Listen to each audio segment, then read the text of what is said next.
Ousmane Cissé Noreyni coordinateur Jeunesse patriotique de Saint-Louis CP Saint-Louis. tey nag li waral suñu taawaay fii mooy ñëpp xam nañ ne Jeunesse patriotique engagement am bi nga xam ne yàgg na ko am donc nag ci depuis ñu jël nguur gi ba léegi ci ay activités lañ nekk mais bii nag daf ci raw bii dafa nekk benn forum boo xamante ni 72 heures la depuis démb àjjuma jël lañ ko commencé tey alxames ñu invité suñu ay naataango moromu coordinateur waa Dagana waa Podor soo nord bi yëpp Dakar Kër Massar ñoom ñëpp ñëw teewee bis bi donc bis bi nag benn objectif la am mooy ñëpp xam nañ ne Saint-Louis ville historique la ñëpp xam nañ ne Saint-Louis dëkku tourisme la ñëpp xam nañ ne Saint-Louis dëkku histoire la donc ñun en tant que ndaw donc nekk parti au pouvoir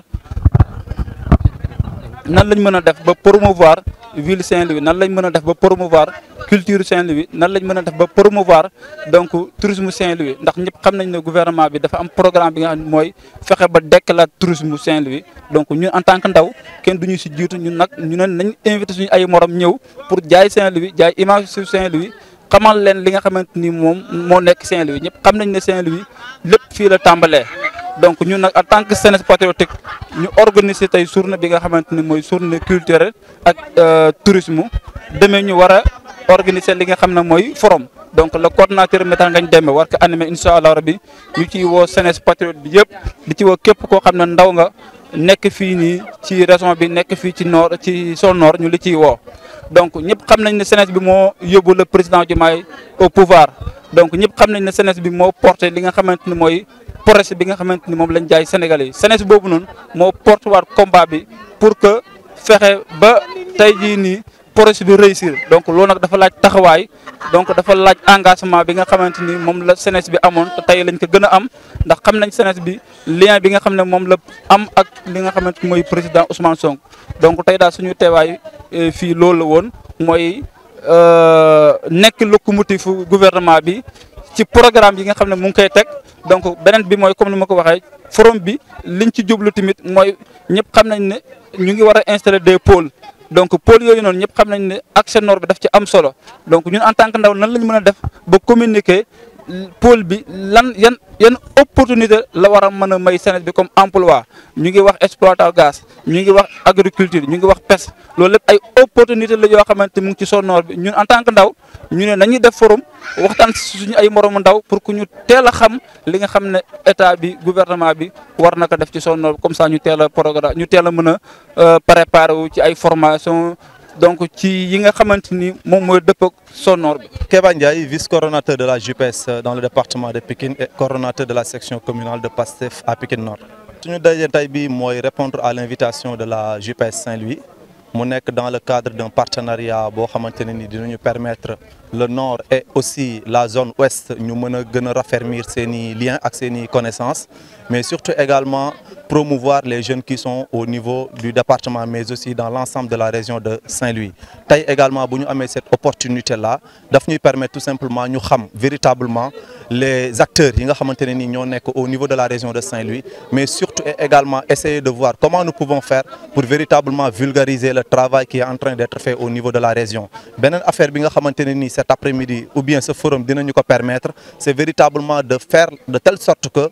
la ville de Saint-Louis mais également l'ensemble de la région de Dakar et les autres régions nga xam ne ñooy composer le fer de lance de ce parti-là muy PASTEF nga xam ne à savoir la JPS ñu jéem a xool naka la ñu war a mën a def ba képp koo xamante ne ni ak compétence boo xamante ne ni yàlla def na ko ci yow ñu mën a promouvoir li nga xamante ne nii mooy sa domaine d'activité à telle enseigne que ñëpp ñi nga xamante ne nii dinañu la soxla ñu mën a am la possibilité véritablement d'avoir accès sur vous. parce que également am na ci loo xamante ne nii aujourd'hui nous sommes dans un monde connecté et il suffit de savoir que aujourd'hui ici à Saint-Louis il y a un très bon élément qui est au niveau de la JPS mu nekk un cordonnier wala mu nekk quelqu'un qui excelle dans le domaine de la formation professionnelle war nañu mën a def de telle sorte que ce jeune là ñu mën ko mettre en exergue de telle sorte que même bu fekkente ne am na tey un jeune bu nekk dans les autres régions du am benn problème pour mën a accéder à ce jeune de Saint-Louis véritablement pour mu mën a am la possibilité de travailler directement avec ce jeune là. loolu tey bokk na ci li nga xamante ne ni mooy suñu objectif de notre venue aujourd'hui pour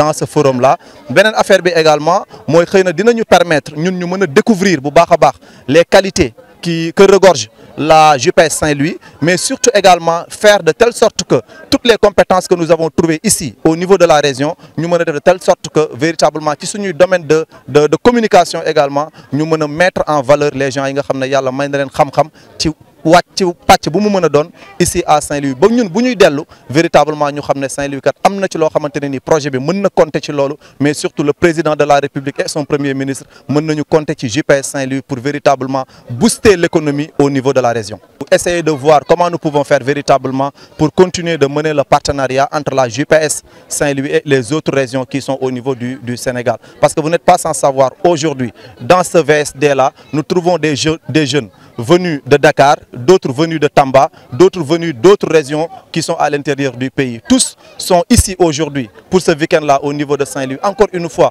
pour mettre en exergue la JPS Saint-Louis, mais beaucoup plus pour promouvoir les jeunes dans leurs différentes compétences ici au niveau de la région, pour que les gens puissent savoir que même si on n'est pas à Saint-Louis, on peut avoir la possibilité d'être connecté. Et si on est connecté, c'est une occasion pour nous d'avoir la possibilité d'être directement en contact avec les compétences qui se trouvent ici au niveau de la région. Donc véritablement, c'est ça l'objectif de notre visite au niveau de la ville. Et soyez rassurés, nous sommes très heureux d'être là, parce que force est d'accepter que véritablement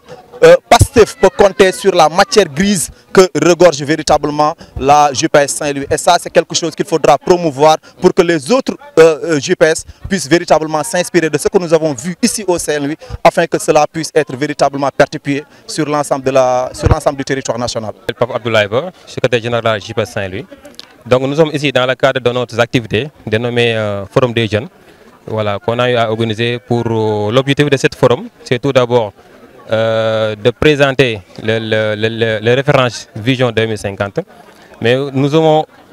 dans le cadre des 72 heures, donc nous avons 2 jours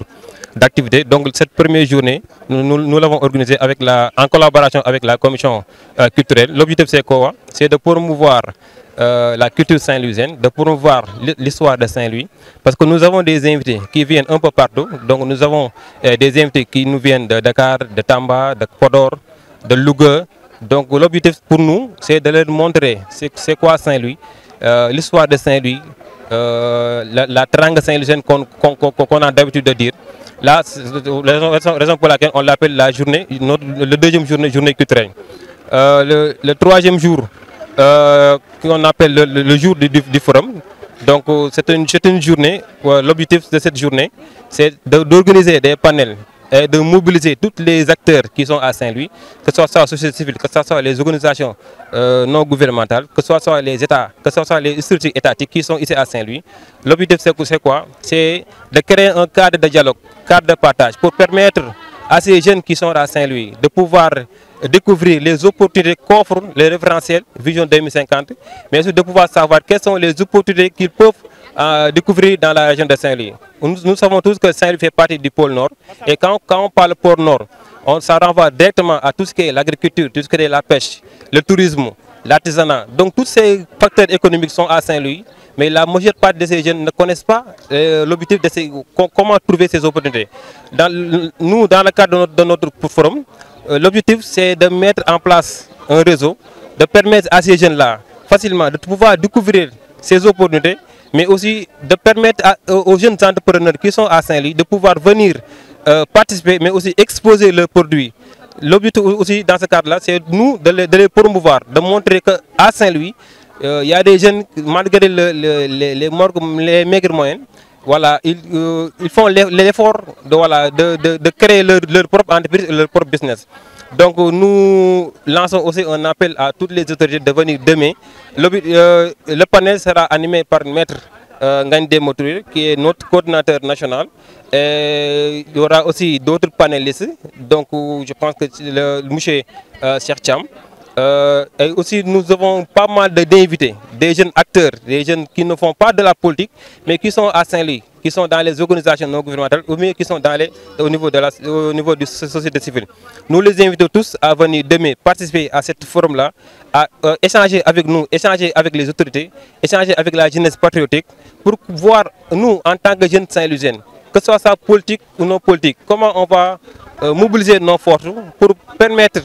aux jeunes mais aussi pour mettre en place des mécanismes qui permettront à ces jeunes-là de pouvoir trouver soit des financements ou bien avoir des formations. L'objectif de ce forum, c'est ça, et nous invitons l'ensemble des acteurs qui sont à Saint-Louis. Et nous souhaitons la bienvenue à tous ces jeunes-là qui viennent dans d'autres régions